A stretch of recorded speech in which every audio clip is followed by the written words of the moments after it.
Hey everyone, welcome back to the channel where I provide tips for current and aspiring medical coders. Today I have a very exciting topic, and that is tips on how you can accelerate your medical coding career. This one is a must watch if you want some actionable items on how to get ahead in your career. So let's get started. Tip number one is continuing education. The healthcare industry and the medical coding industry are constantly evolving. So that's why, as part of the requirements of being a certified medical coder, you have to complete continuing education units. So what's the best way to keep up to date on the guideline changes, code changes, insurance policy changes? That's to get involved with your local chapters. If you are a member of AAPC or a HEMA or the NHA, you can go to those organizations and they will have chapter meetings where you can get your continuing education credits. Remember, the point of the continuing education units is to make sure that you are successful in your career. You're staying up to date on everything that's going on, although we may think of it as just a requirement that we just have to check the box and get all of those CEUs so that we can maintain our certification. It really is a crucial part of being successful in your career.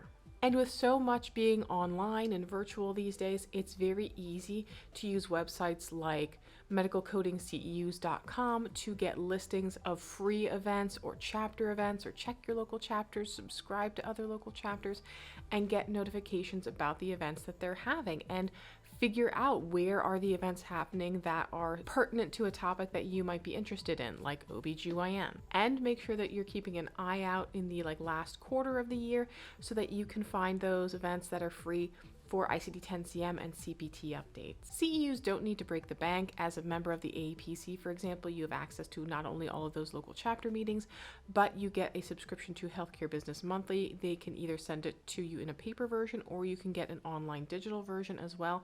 And there are quizzes every month that if you complete, you get one CEU. The AAPC also offers 4 free webinars every single year that are worth a free CEU. And again, there's just so much variety out there that you can find. I have a whole video. You can click the link up there, or I will link it below as well, on where you can get free and cheap CEUs. The second tip is to specialize and expand your skills. While it is absolutely critical to have that solid foundation of that basic knowledge of all things medical coding, where you will really elevate your career is when you decide to specialize or niche down into a certain area. Explore learning about different specialties, especially if they will let you cross-train in your organization in things like cardiology or anesthesia, or even dermatology coding. And if you're thinking to yourself, well, what's the highest paid specialty out there? That would be what we could refer to as the CIRC or CIRCC. It's usually not one that the AAPC discounts training for. And I would actually recommend that you check out my friend Stacy Buck over at radrx.com. And there is a discount link in the video description. So interventional radiology and cardiology coding is a great way to go if you are looking for something that's very complex but pays a lot. I've had recruiters on in the past, like Kyle Johnston, who has said that, yeah, those are the premier thing, the unicorn that everyone's looking for. But even things like risk adjustment, if you want to get your CRC, if you love ICD-10-CM coding and you are enthralled in the world of diagnoses.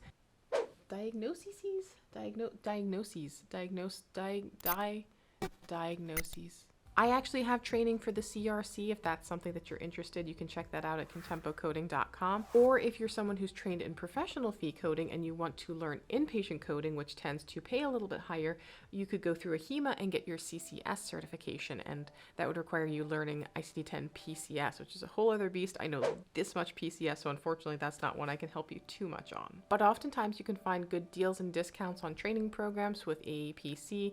Sometimes they'll give you 50% off and include the manuals and an exam attempt. Other times they might throw in a free exam attempt, so keep an eye out there.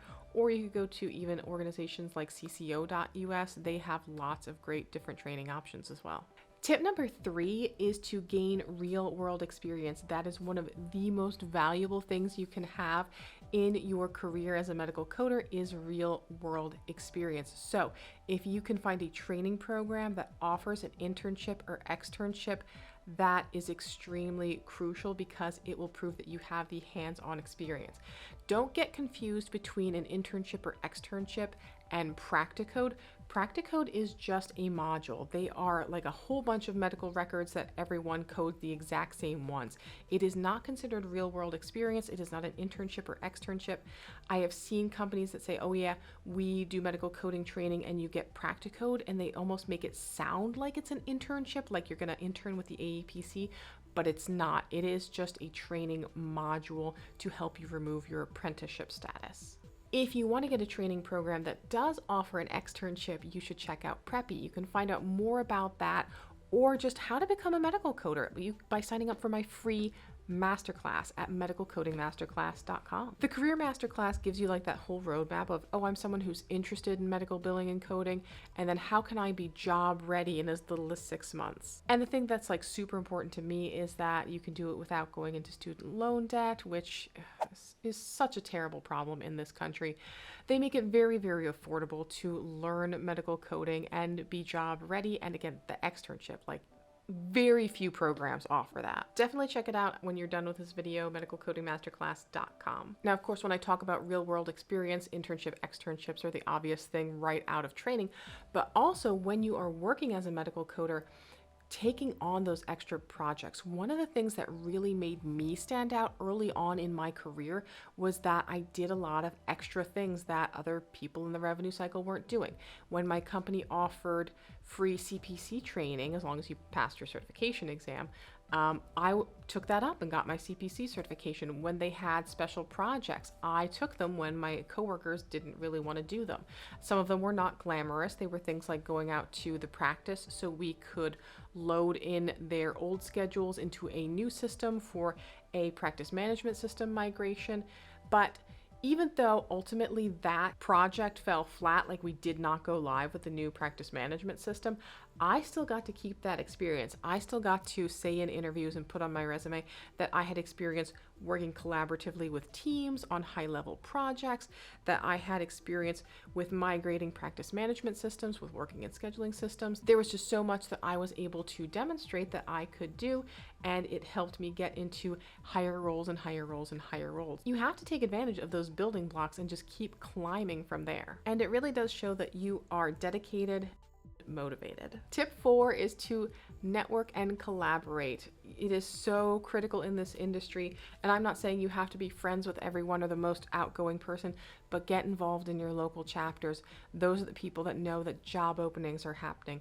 Those are the people that are able to better direct you to maybe instructors in your area that are doing specialty certifications. Those are the people that can tell you like, hey, is this particular company that I want to work for a good company? Does anyone know anything about that, without having to maybe post it on a public forum?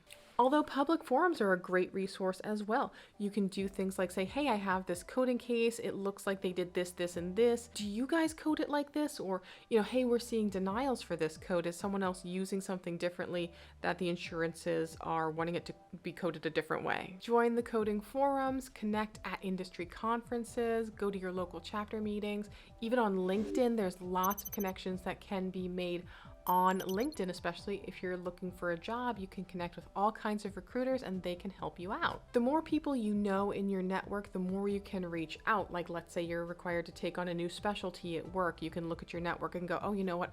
I know someone that knows dermatology, and reach out to them and say, hey, what resources do you have for someone that's just learning dermatology? Like, what would you recommend? Is there a book? Are there certain key things I need to pay attention to? You have to be respectful, of course, of boundaries. You can't just find some random person on LinkedIn that knows dermatology coding and start asking them questions. It has to be someone that you have the appropriate relationship with, and be respectful of those boundaries. If it's someone you're close with, they may be more willing to go over some case questions with you, but if it's someone you only know very vaguely, they might be more akin to like helping you find resources that you can look things up yourself. If you have general questions, that's maybe something better suited to the coding forums versus finding some random person on LinkedIn and like bombing their inbox with questions. Tip number 5 is to develop soft skills. So while the technical skills are extremely important in medical coding, do not underestimate the importance of soft skills as well. Things like effective communication, attention to detail, problem solving, the ability to research, those are all very important in highly skilled medical coders. Soft skills are a little tougher to develop because there's not like a soft skill master course you can take. But start by identifying some of those areas where you think you need to improve. Is it your communication? Is it your organizational skills? And then you can kind of dive in from there. Don't be afraid to reach out to your network, to friends, to coworkers, and say, hey, as far as my communication and my soft skills, like where do you see me having areas where I could improve? And that's another area where local chapters can come into play. If it's something like your public speaking, you'll certainly have opportunities to do that at a local chapter. If it's listening, if it's team working, those are all things you can work on in your local chapters. You can also check out different books, online courses, resources for things like time management, organization, or even conflict resolution. In fact, if you are a member of the AAPC, you have access to the Member Professional Development Library, where you have 25 vouchers to courses that do that. They teach things like conflict management and team building and how to manage your time better. It's included in your AAPC membership, so definitely take advantage of it. I will link the development library in the description below as well, because sometimes it is hard to find, so it's better to have a direct link. Tip 6 is to stay organized and efficient, and I will fully admit I am someone who struggles with this very much. I am not the most organized person in the world, especially if you've ever had to send me an email. I have gone to so many different lean management trainings and time management trainings and how to effectively manage teams and organize your day and prioritize your tasks. And a lot of it hasn't worked for me. A lot of things that are kind of the status quo, like journaling, I kind of struggle with. And in fact, at one point I was sent to lean management training. And one of the things that they taught us during lean management training was they're like, oh, organizationally, we're not going to batch similar tasks together. We're just going to do the tasks as they come. Well, I personally am someone that benefits very well in my role in batching similar tasks. I do not task toggle very well.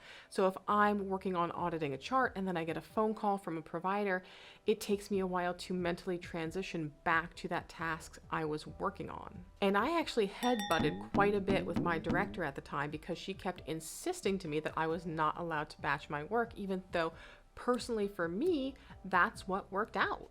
Even in my role as an auditor, I would do things like preload all of my cases into my auditing software. Like I'd put in the name, the date, the MRN, and that way when I was going through to look for like a chart and it said, you know, in the preloaded information, May 5th, and I went to look for a May 5th note, I could then at that point go, oh, you know what, there isn't a May 5th note. Did I put the wrong date in? And I'd go back and go, oh yeah, I entered it in wrong. And I could double check myself. So I would develop different ways to make sure I was doing things accurately by organizing myself in a way that I could have very quick and efficient double checks. And this means different things for different people. So for you, it might be that every Friday before you finish up for the day, you clean off your desk, you take any of your post-it notes or scribbles or notes and just clean everything off so you can start fresh on Monday. So while it's important to learn about all of the different techniques out there, you have to figure out what technique works the best for you to streamline your processes so you can work most efficiently.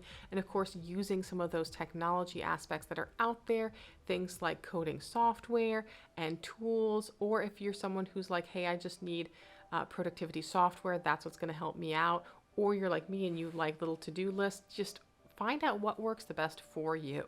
So there you have it. There are some of my top tips for accelerating your medical coding career. And remember, success does not happen overnight. It is a continual improvement process, and you need to always evaluate and reevaluate and assess and continue to move forward. In medical coding, we have to continually learn. We have to stay up to date, and we're always adapting to new technologies. So start implementing some of these changes today. You do not have to go from 0 to 100. You can just take little steps. Try and get a little bit better tomorrow and a little bit better the day after.